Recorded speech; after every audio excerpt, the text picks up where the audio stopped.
What's up, guys? Welcome back to another episode of What's Up 7.0.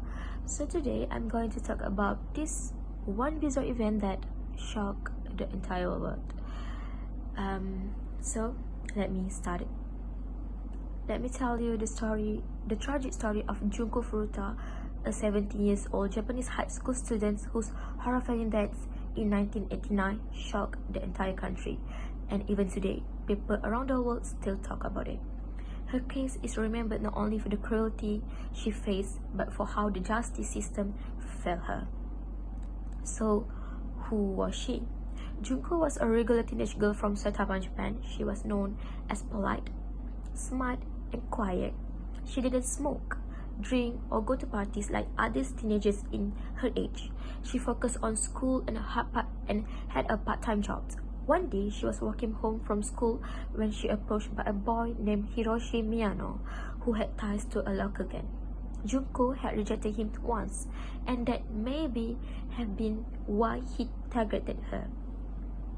The kidnapping. On November 25, 1988, Hiroshi and 3 of his friends, all teenagers, abducted Junko. They took her to one of the boys' homes and forced her to call her parents, lying that she was staying with her friends. In reality, she was being held captive against her will. They kept her hiding for not a week, They kept her hiding for 44 days. What happened during that time was terrible, very, very terrible. She was abused, isolated, and suffered injuries that made it hard for her to move or speak. She was tough and dehumanized. Many people come to the house, neighbors, even the boy's parents, but no one helped her. I repeat, no one ever tried to help her. Everyone just staring and do nothing. Her final days. After the weeks passed, Junko became weaker. Her injury was so severe she couldn't walk or go to the bathroom properly. On January 4, 1989, after beating her again, the boy realized she had died from her injuries. To hide what they did, they put her body in a large metal drums, filled it with cement, and left it at a construction site.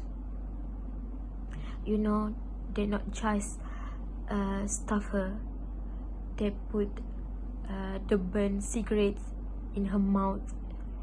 Every single time she tried to scream or speak. Not just that, they put like, I totally cannot say this, but they put a bottle, a glass bottle in her private part until it shattered, and that's what makes her become more weaker, and her injuries was so severe. Not just that, there are so many more that they did to her. That's so cruelty.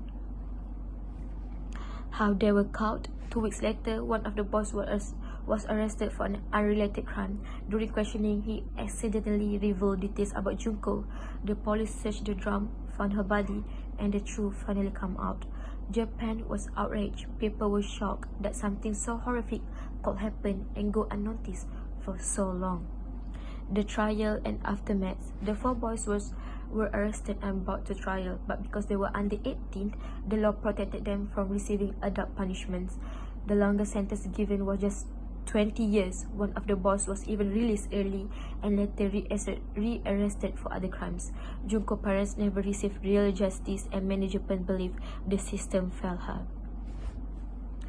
Junko Furuta's story is still remembered today, not just because of what happened to her, but because it reminded the world of how cruel people can be, and how important it is to speak up when something feels wrong.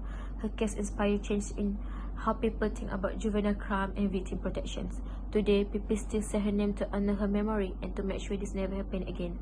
And these stories have like adaptations movies in 2023.